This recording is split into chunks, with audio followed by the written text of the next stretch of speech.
Welcome back to my channel. Today is something a little bit different.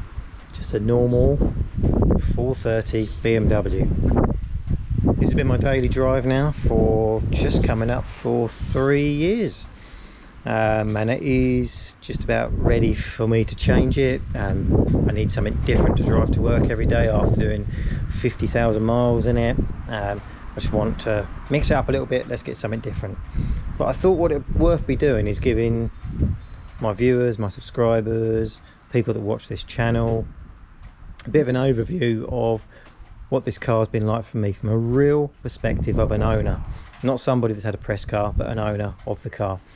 Now, overall, I've loved the car. It's been really good. It's served me well. Been a few problems on the way, which I'll go over in the video. But as I say, overall, really good. The car attracted me because of this is the newer design of the 4 Series BMW, and the slicker design with the rear LED lights and the front grille, which was the new front grille that is like Marmite apparently. You either love it or you hate it. But yeah, it's been a great car. So what problems have I had with the car? So I had the car for about 6-8 months, and I noticed the wheels started to corrode. So I thought, oh fantastic, no problem, under warranty, take it back to BMW. Take it back to BMW, and they come back and say, oh no sir, they're stone strikes. Let me show you. So close-up view of the wheels, you can see here, look, and here, and here, and here. Now I would suggest this is a common problem for BMWs, because I've noticed that cars, when I've taken this for service with the same type of wheels, a BMW with the same type of wheels I should say, I've got the same issue. So if this is such an issue, BMW, why are we not dealing with it? Is the lacquer too thin? Are the wheels not being prepared correctly? What is the problem? This car's done 50,000 miles, 3.5 years old, and the wheels look horrible, destroyed. I've tried now 3 times to get them done under warranty. I've spoken to BMW, I've complained to BMW, same response every time. So really disappointed, I must say. Yeah, so the other problem I've had with the vehicle is the rear differential. Took it in for a service, major service, 40,000 miles. Service advisor comes out and said, oh, there's an amber on the rear differential. It's very slightly leaking oil. I'm like, fantastic, no problem, let's get it booked in. I said, okay. I said, you're under warranty? No, unfortunately sir, it's not under warranty because it's only a really small leak and we can't really classify that as a warranty job. So again, complained to BMW, no joy, didn't get anywhere with it. So I actually stopped using Group 1 Camborne Service Centre, because this is the second incident that I'd had there. So I moved to another service centre, Cinta in Chigwell. Went in for a brake service, come out. I said, I think I've got a problem with the differential. They said, absolutely, the bearings are now breaking up in your differential because it's got a fault.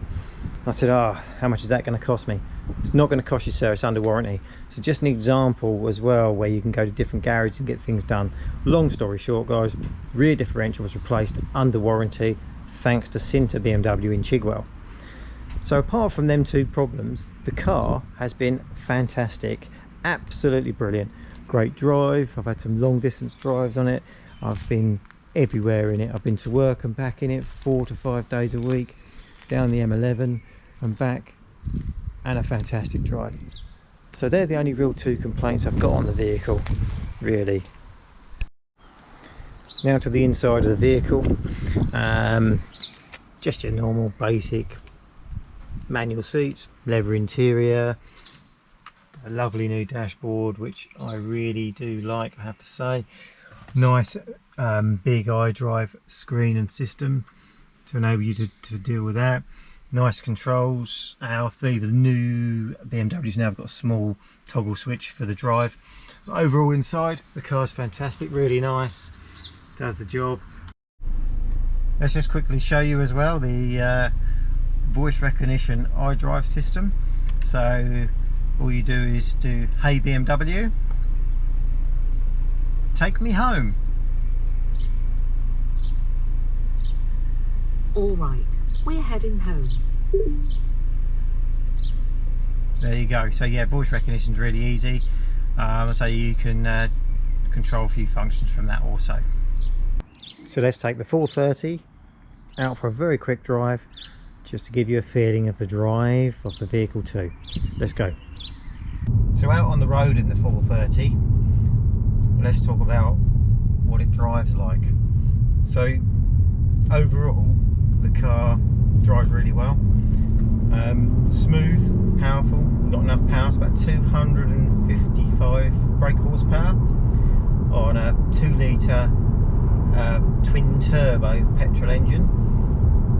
Don't be fooled by it being called the 430, because it is a 2 litre engine. It's not a 3 litre engine, it's just a 2 litre engine. However, you know, with 255 brake, it does go okay for a daily drive. The car itself, from a fuel and economical perspective, I drive this car regularly to London down the M11, and we are returning around about between 48 and 50 miles to the gallon. However, in town it will bring that down considerably, but on a run I say it's really, really good. On a long run it's fantastic, and the fuel economy is brilliant really for the horsepower of the vehicle. The car has full voice recognition, so you can turn the heated seats on and off, you can change the radio station, you can set the sat navigation system and everything just by basically saying, "Hey BMW."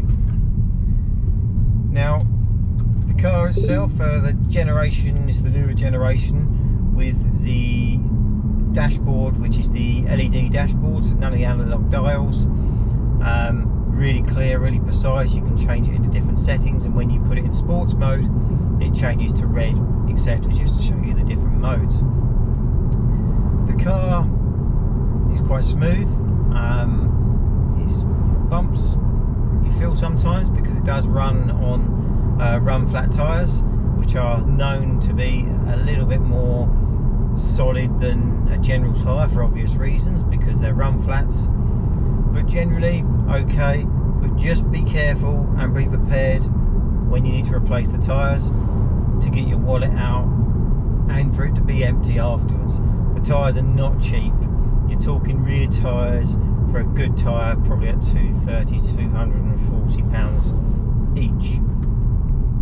I'm just going to spin around this roundabout now, and then I'm going to put it into sports mode, and I'm just going to show you, you know, what it accelerates like. 0 to 60, I believe the stats vary, but around about 5.6 seconds. Let's go. And you'll hear a little bit of a noise in the cabin. It does have a synthesizer giving you the engine noise in the cabin as well, so it just makes it sound a little bit more sporty. I can't really see the point in it, to be fair, at all, but that is what it's got. Driver setting mode, so you've got adaptive, so it adapts to the conditions. You've got Eco Pro, which basically turns some of the settings down to use the air conditioning less, etc., etc., and a very, you know, a lower acceleration mode.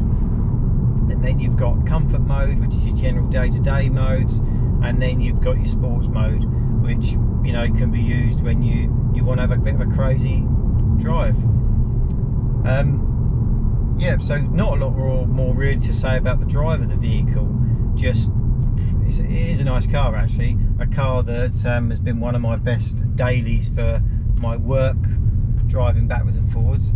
I was going to replace it and get another 430, but I've just discovered that they don't actually make a 430 anymore, which is disappointing, and I assume this is down to the EU regulations and the emissions regulations and everything else, but highly disappointing in my feeling, because the car is a brilliant car, economic car, you know, and yeah, very, very disappointing. However, I'm sure BMW have their reasons for it, probably because they're concentrating on their electric market.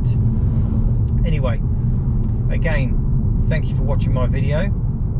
I hope you found it helpful. I hope you found it enlightening. If there's anything you would like to add in the comments and want to know more, please put comments in the comments section. Please subscribe to the channel as well. It helps me out just to give you the real life videos of the day-to-day. As I've previously said, I do not get paid for this. I just do it for fun, really, and to show people updates and knowledge on the vehicles that I've owned or got or drive. And you know, I don't get a press car given to me like other YouTubers yet. Let's work on that, guys. Let's work on it. Yeah, let's work on that, guys. I need the subscribers to enable me to do it. So please follow my channel, like my videos, subscribe to my channel, and yeah, see how we get on. Let's grow what I'm doing to enable me to do more for you. Thanks again. Subscribe. Thank you very much. Thank you for watching.